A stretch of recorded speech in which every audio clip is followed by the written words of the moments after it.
falando em dinheiro, né? Falando em dinheiro, fortuna, o rubro-negro tá gastando tudo.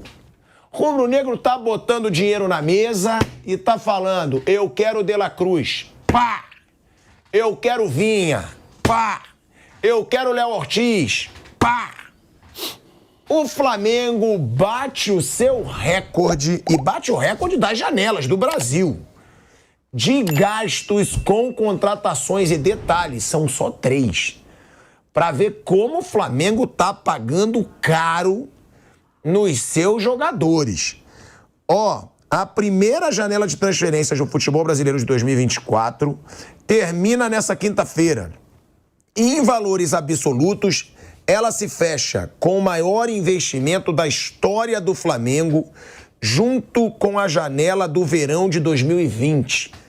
Com só 3 contratações, o Flamengo investiu 158,1 milhões de reais. Aí vem os valores, e aí assusta um pouco. O patamar que tá chegando aí o futebol brasileiro, o Flamengo gastando mesmo, foram 77,7 milhões depositados à vista na conta do River Plate pelo De La Cruz.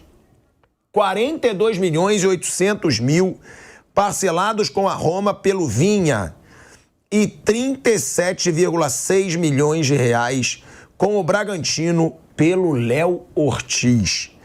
Nas contratações do lateral esquerdo e do zagueiro, ainda há 2 bônus de 1 milhão de euros. Cara, é surreal o patamar que chegou o Flamengo. Eu acho o do Vinha muito alto. Eu não pagaria 43 milhões de reais pelo Vinha, tá? Acho um bom jogador, mas eu não pagaria 43 milhões de reais por um lateral esquerdo, sabendo que tem meias muito bons que custam isso, volantes, atacantes, mas é o Flamengo fazendo contratações que provavelmente foram pedidas pelo Tite. Sim. O Léo Ortiz, é lógico que é do Tite, porque o Tite convocou para a seleção brasileira e o Tite deixou claro, se não for para ser o Léo Ortiz, não quero zagueiro nenhum. Aí eu uso a base. E aí foi o Flamengo e foi atrás do Léo Ortiz. A gente vai para um break na Rádio Jovem Pan. Seguimos no YouTube. Bruninho, Vander, é surreal esse valor? Porque é muito caro, cada contratação é caríssima para esse Flamengo. Sim, eu acho que os valores que são praticados no futebol brasileiro, eles são muito caros. Se você fizer uma avaliação técnica, eu não acho que os jogadores mais caros ou mais estrelados do futebol brasileiro sejam muito superiores a outros que não valem tanto dinheiro. Isso é uma opinião numa análise técnica. Mas o Flamengo, ele tem essa grana. O Flamengo tem esse dinheiro, né? O duro é quando você não tem dinheiro e gasta o que você não tem. Aí é complicado, aí você entra num buraco sem fundo. O Flamengo tem esse dinheiro e ele usa esse poder financeiro, e aí eu acho que ele está fazendo uma janela até bem equilibrada para contratar em posições que ele acha que são importantes. O Flamengo, ele em outros tempos, ele contratava mais. Eu prefiro, assim, de você contratar 3, mesmo que você gaste bastante, mas que resolvam lacunas no elenco. O Flamengo não precisa contratar 7, 8, 9 jogadores, né? Já tem um elenco muito bom. E um detalhe que desses 3, para mostrar assim, o poderio financeiro do Flamengo, para mim só o De La Cruz é um titular claro do time. O Vinha disputa a posição com o Ayrton Lucas e o Léo Ortiz vai disputar a posição ali com o Fabrício Bruno, com o Léo Pereira. Então só o De La Cruz eu acho que é um cara que chegou já com status de titular. Os outros 2 podem vir a ser titulares, mas eles disputam posição. Não é uma certeza que o Vinha vai ser titular durante o ano e o Ayrton Lucas não. Ou que Léo Ortiz vai barrar ou o Fabrício Bruno ou o Léo Pereira. Então, eu acho os valores aqui no Brasil muito altos, mas o Flamengo tem grana para isso. Então, ok. Se o Flamengo acha que vale e ele tem esse dinheiro, tá tudo certo. Não é? Foram contratados 3, não é isso?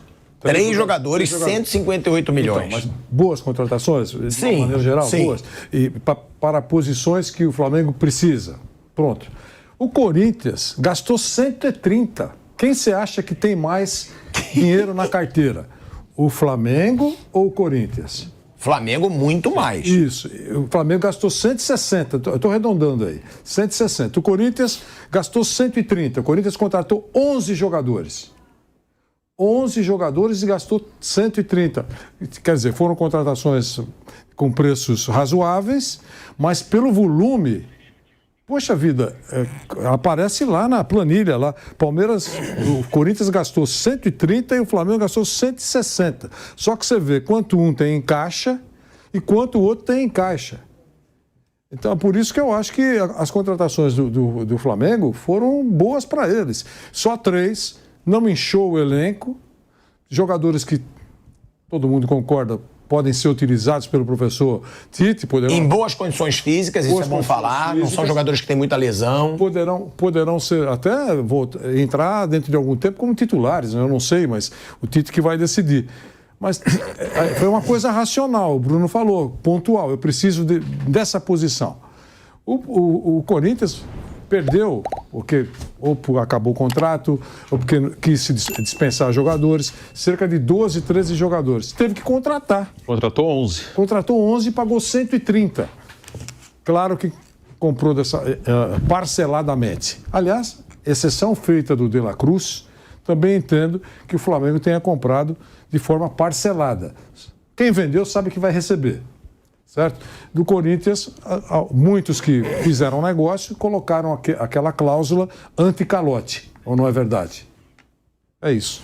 A gente está voltando aí para a Rádio Jovem Pan e a gente vai falar dos gastos de cada clube com contratações nessa janela. De volta, hein? De volta à Rádio Jovem Pan, agora na rádio e no YouTube, falando dessa situação do Flamengo, hein? Recorde de gasto aí, de valor, né? Na janela de transferência, 158 milhões de reais. E a gente vai falar também agora dos outros clubes, que o Vanderlei lembrou bem aqui. Gente, o Flamengo gastou 158, o Corinthians gastou 130. E me desculpa, pode ter mais reforços, mas nenhum do nível dos reforços que o Flamengo fez. Mateuzinho, não dá pra chegar aos pés do Vinha como lateral. Pedro Raul, 5 milhões de dólares. Não dá pra comparar com nenhum reforço do Flamengo. Igor Coronado, esse talvez possa, porque ninguém aqui viu jogar futebol. A gente não sabe o que ele pode ou não entregar. Aí tem o Pedro Henrique, né? Pedro Henrique. O Pedro Henrique, o atacante. Tem agora o Kaká, que o Corinthians fechou. E o Corinthians gastou 130 milhões de reais. Eu vou dar o ranking aqui pra vocês, mandando um abraço pro Hold, hein? E pra galera do Pátio Michu de Búzios, que tá assistindo a gente aqui. Mandar um abraço aí pra galera que sempre me recebe muito bem lá. Agora, Flamengo é o primeiro. 3 reforços. 158 milhões de reais. Botafogo, 10 reforços. 131 milhões 724 mil reais. E olha que o Botafogo fez a contratação mais cara da história do futebol brasileiro, que foi o Luiz Henrique. E ontem o Textor falou que fez uma proposta de 20 milhões de euros por um jogador. Ontem ele falou durante o jogo, e aí os 20 colegas... 20 milhões de euros? E aí os colegas que acompanham o Botafogo falaram que é o Thiago Almada, argentino, que estava na Copa, que joga no Atlanta United dos Estados Unidos. Mas o Thiago Almada vale 20 milhões de euros, Bruno? Como eu falei, eu acho os valores que praticados aqui absurdos, assim, muito exagerados. É um jogador muito bom e ainda jovem. Ele tem 22 anos, estava no pré-olímpico e estava na Copa do Mundo também. Eu acho os valores, assim, assustadores, mas é um jogador muito bom. É um jogador que tem um nível bem alto, né? Estava lá entre os campeões do mundo com a Argentina. Posição. Jogou pouco, é meia. Eu acho que ele comprou entre os 26 da Copa. Ele ainda não comprou, ele falou que fez uma proposta. Então eu digo, se ele comprar, acho que ele compra pro grupo. Não só pro Botafogo, até pela idade dele, né? É um jogador que pode ser repassado para a Europa, o próprio grupo, ele tem mais de um time.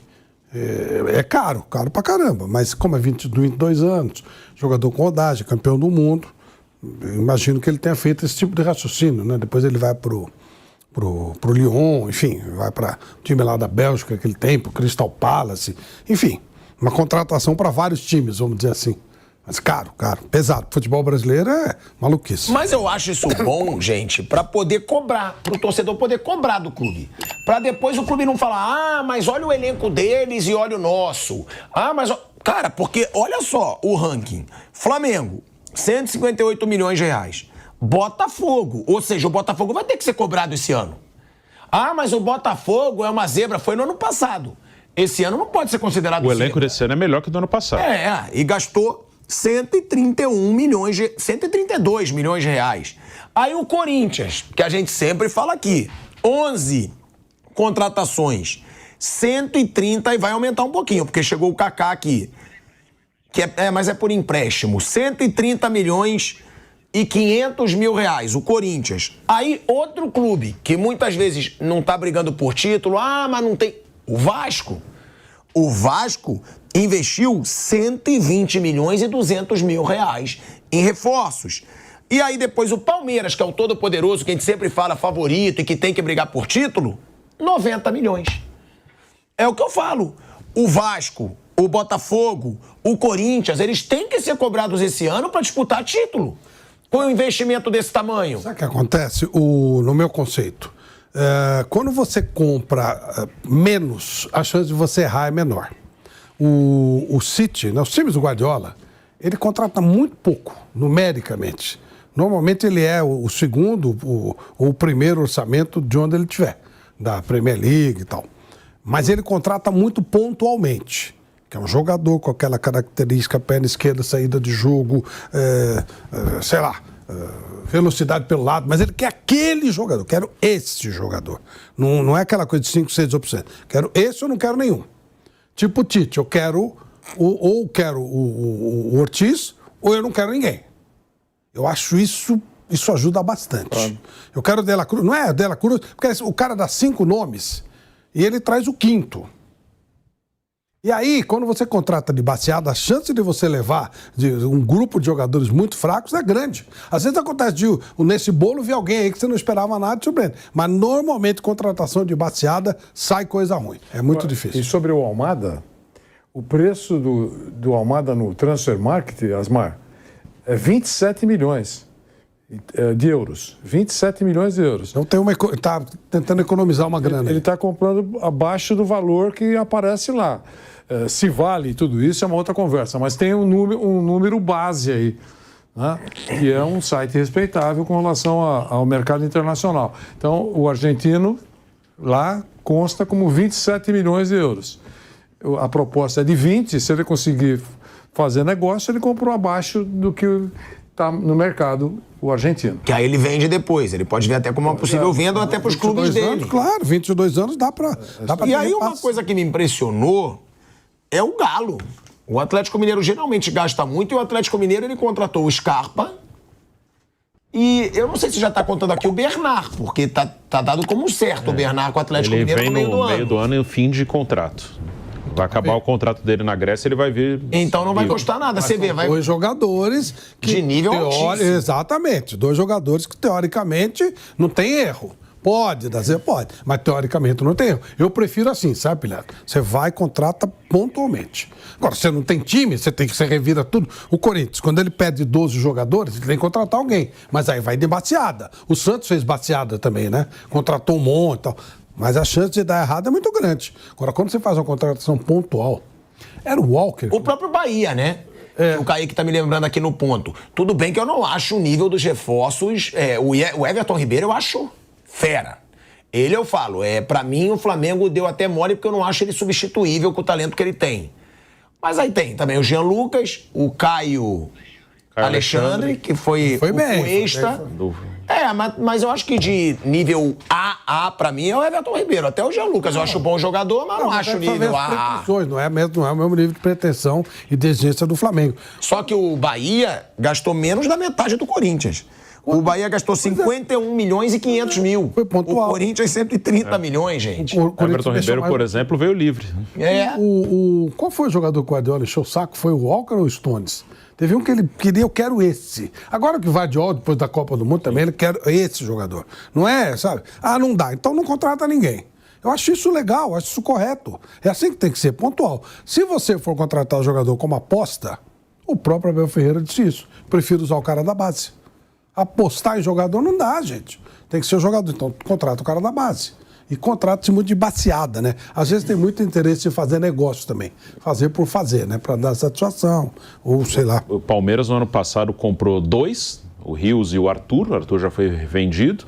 E esse ano, 4 até agora, né? O Palmeiras tem contratado pouco também em quantidade. Ele vai no no que interessa. Ele trouxe esse ano o Aníbal Moreno, o Bruno Rodrigues, o Caio Paulista e o Lázaro. E o Lázaro veio depois que o Bruno Rodrigues machucou. Talvez se não tivesse machucado o Bruno Rodrigues, nem viria o Lázaro. Mas também é um time que já há algum tempo tem ido nas contratações pontuais. Não tem uma coisa que eu acho que a gente tem que chamar a atenção também, que tem clube que sabe contratar, pô.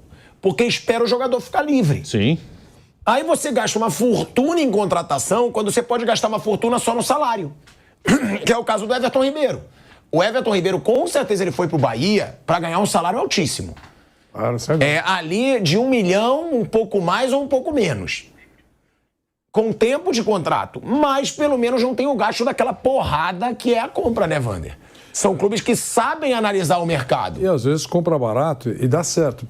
O Rios, se eu não estiver equivocado, o Palmeiras gastou cerca de $600 mil só.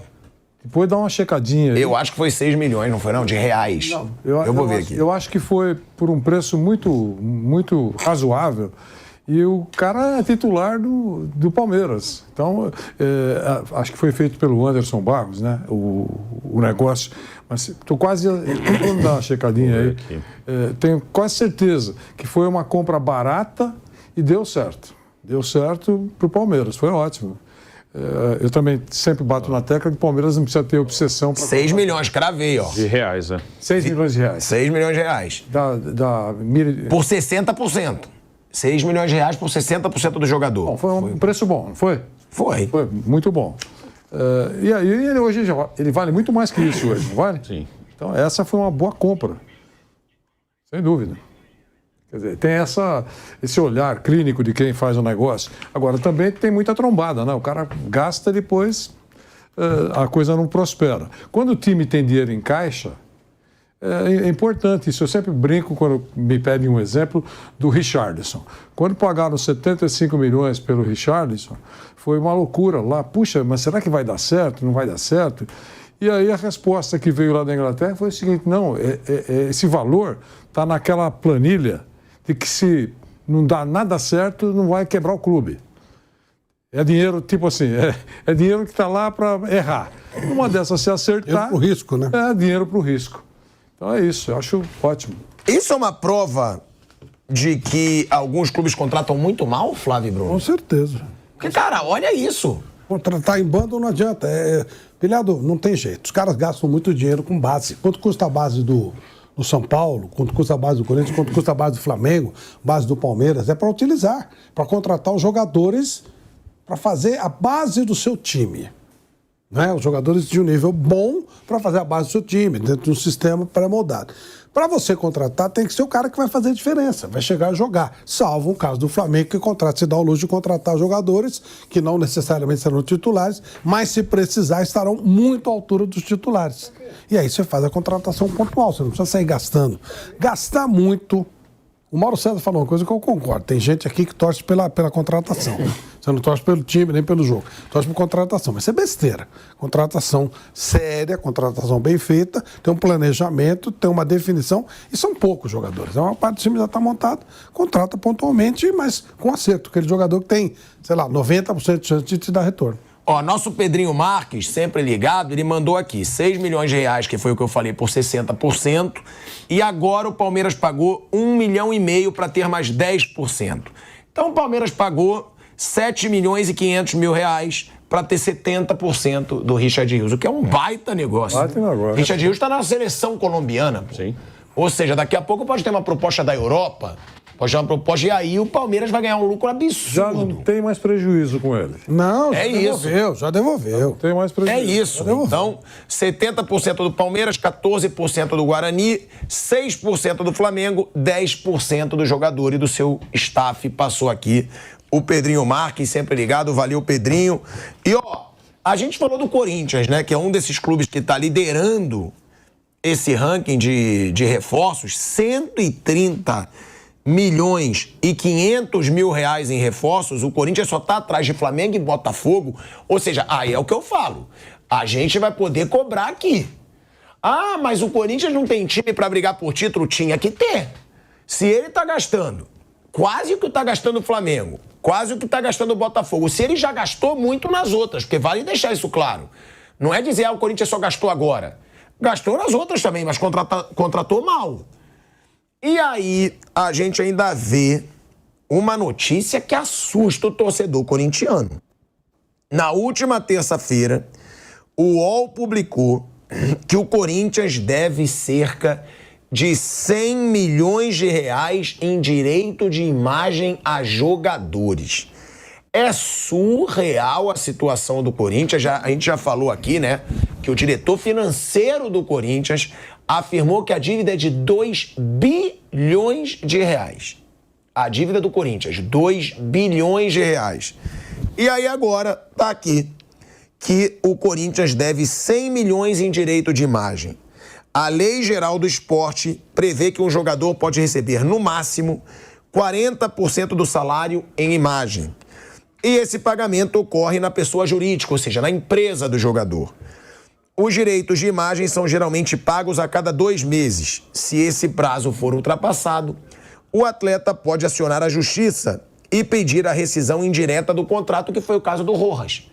O Rojas está na justiça contra o Corinthians pedindo 40 milhões de reais. Dificilmente ele vai perder. Pode ser que ele não seja pago agora, mas vai tendo juros, Em meio às negociações do Flamengo com o Shakhtar pelo Maicon, foi divulgado nessa semana que o Corinthians deve ao Maicon, que decidiu ficar no Corinthians, 11 meses de direito de imagem. Além da dívida com o Maicon, o Corinthians não pagou cerca de 1 milhão de euros, mais de 5 milhões de reais, referentes aos valores dos últimos 2 empréstimos do jogador. Agora, o maior débito em imagem do Corinthians está em jogadores que já saíram. Olha que absurdo. São os casos de Renato Augusto, Gil e Juliano. O montante com ex-atletas ultrapassa 60 milhões de reais e parte desse rombo já foi quitado. O total é de aproximadamente 100 milhões de reais nessas dívidas. Cara, é um dia pior que o outro pro torcedor do Corinthians. Quando o torcedor do Corinthians fala, pronto, agora não tem mais como piorar, aí eu lembro daquele ditadozinho. Tudo que tá ruim pode piorar pro torcedor do Corinthians.